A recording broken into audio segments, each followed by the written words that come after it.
అవును. అప్పటి నుంచి ఇప్పటి వరకు ఉంది.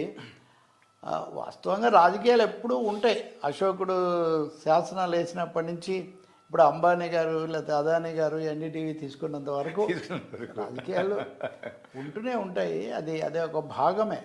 కాకపోతే రాను రాను ఆ లక్షణాలు క్షీణ లక్షణాలు పెరుగుతున్నాయి. క్షీణ లక్షణాలు అనండి లేదా ధన లక్షణాలు అనండి. ధనిక లక్షణాలు ధనస్వామ్య లక్షణాలే అవి అంతే. మార్కెట్ ధర్మం మన ధర్మం కలిసి నడుస్తున్నాయని మేము అంటుంటాము. సో మీడియా కూడా దాదాపు అలాగే నడుస్తుంటుంది. ఇప్పుడు మార్కెట్ ధర్మం అంటే గుర్తొచ్చిందండి. మా పెద్దనాన్నగారు కూచిమంది సత్యనారాయణ మీకు తెలుసు. అవును. ఆయన మా ఆఫీస్ ముందే ఉండేవాడు. ఆయన్ని అప్పట్లో వస్తున్న ఒక ప్రముఖ పత్రిక ఓనర్ గారు రమ్మని పిలిచారట. పిలిస్తే ఆయన సింపుల్గా అదే అంత పెద్ద ఆయన పిలిచారు, ఒక పత్రిక యజమాని పిలిచారు అని కూడా ఆయన వెళ్ళలేదట.